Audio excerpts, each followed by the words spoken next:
Rickshaw वाले के बेटे ने किया यूपीएससी क्वालिफाई। ये देखो, एक और यूपीएससी की परीक्षा में इलाहाबाद के अनुज ने किया टॉप। पिताजी करते हैं मैकेनिक का काम। अरे क्या हो गया पापा, अब मैंने क्या कर दिया? तुझे शर्म नहीं आती? किस बात पे?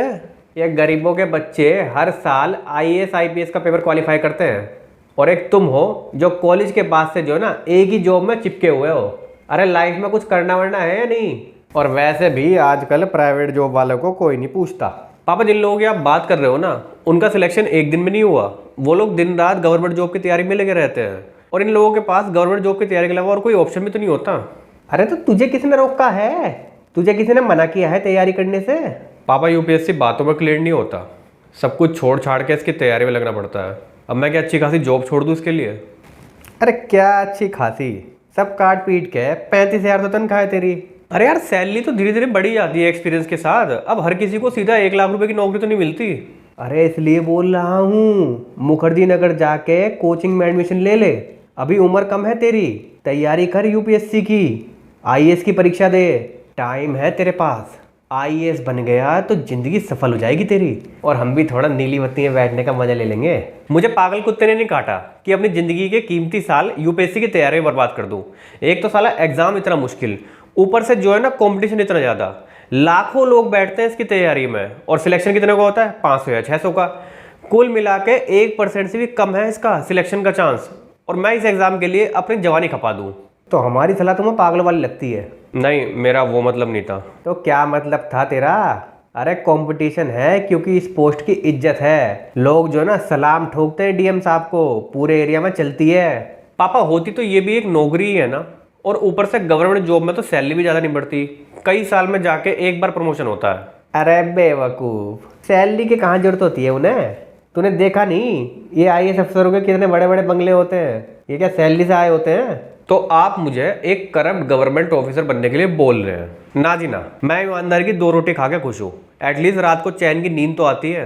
अरे ये बोलना कि एग्जाम में मेहनत करना तेरे बस की बात नहीं है। हाँ, नहीं करने मुझे एक एग्जाम के पीछे 5 या 10 साल खराब, और उसमें भी सिलेक्शन की कोई गारंटी नहीं। वैसे पापा एक बात बताइए, आपने क्यों नहीं दिया वैसे यूपीएससी का एग्जाम? है उस टाइम पे कहाँ होते थे ये यूपीएससी के एग्जाम? यूपीएससी का एग्जाम तो आजादी के बाद से हर साल होता है। इवन अंग्रेजों के टाइम पे भी जो है ना आईसीएस ऑफिसर का एग्जाम होता था। अरे गांव में पढ़ते थे हम, वहां कोई गाइड करने वाला तो था नहीं।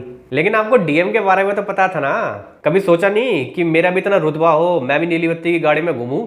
ये तो क्या बातें कर रहा है भाई, उल्टा मुझे ही सुना रहा है। ये बात मैं आपको सुना नहीं रहा हूँ, मैं आपको ये एहसास दिलाने की कोशिश कर रहा हूँ कि कैसे मीडिया ने और कोचिंग माफिया ने मिलकर जो है ना यूपीएससी को ग्लैमराइज कर दिया है। मतलब कोचिंग का धंधा पापा, कोचिंग का। दिल्ली और कई बड़े शहरों में कोचिंग सेंटर्स का माया जाल है, और इन लोगों ने जो है ना पिछले कई साल से एक प्रोपेगेंडा चला रखा है। इन्होंने यूपीएससी को इतना ग्लैमराइज कर दिया है कि हर एक मिडिल क्लास माँ बाप अपने बच्चों को जो है ना मोटी फीस दे करके एडमिशन करा देते हैं, और ये लोग उनको साल दर साल लूटते रहते हैं। मीडिया और सोशल मीडिया के थ्रू बच्चों को बड़े बड़े सपने दिखाए जाते हैं, और ऐसे में सब लोग जो ना अपना बोरिया बिस्तरा उठा के आ जाते हैं किसी बड़े शहर की तरफ जहां पे इस तरह के कोचिंग सेंटर्स का माया जाल हो। और फिर क्या होता है, दिन निकलते जाते हैं, महीने निकलते जाते हैं, साल निकलते जाते हैं, क्योंकि एग्जाम में सिलेक्शन तो 99% लोगों का होना नहीं है, क्योंकि सीटें इतनी कम है। तो ऐसे में क्या होता है, वो 99% लोग अगले साल फिर तैयारी करते हैं, फिर उसके अगले साल फिर तैयारी करते हैं, और इस तरह से करके वो एक चक्रव्यूह में फंस जाते हैं, और उनकी लाइफ के कीमती साल जो ना बर्बाद होते रहते हैं एक ऐसे सपने के पीछे जिसका कोई मतलब ही नहीं है। और ये कोचिंग का बिजनेस करने वाले ये लोग आईएएस ऑफिसरों से कहीं ज्यादा पैसे कमा लेते हैं। इवन कई सारे ईमानदार आईएएस ऑफिसर ने कई बार अपनी जॉब से रिजाइन देके कोचिंग सेंटर में एज ए फैकल्टी ज्वाइन किया है, ताकि वो वहां पे जाके अच्छे पैसे कमा सके, क्योंकि आईएएस की सैलरी और पर्क जो होते हैं ना उससे कहीं ज्यादा पैसे ये कोचिंग सेंटर वाले दे देते हैं। मतलब कि कोई इंसान जो ना एग्जाम क्लियर करके सिलेक्ट होने के बाद भी उतना कामयाब नहीं होगा जितना कि कामयाब ये कोचिंग वाले हैं। पापा, करोड़ों और अरबों रुपए का धंधा है ये। इसलिए मैं बोल रहा हूँ पापा कि भेड़ चाल में घुसने से अच्छा है कि हम अपनी कैपेसिटी के हिसाब से करियर चुने और उसी में मेहनत करते हुए आगे बढ़े। पर फिर भी नीली बत्ती का रुतबा तो अलग ही होता है भाई, वैसी इज्जत और कहीं नहीं मिलती। तेरे बस का नहीं है ये करना, हमसे पूछ ले। अरे यार, आपसे बात ही करना बेकार है।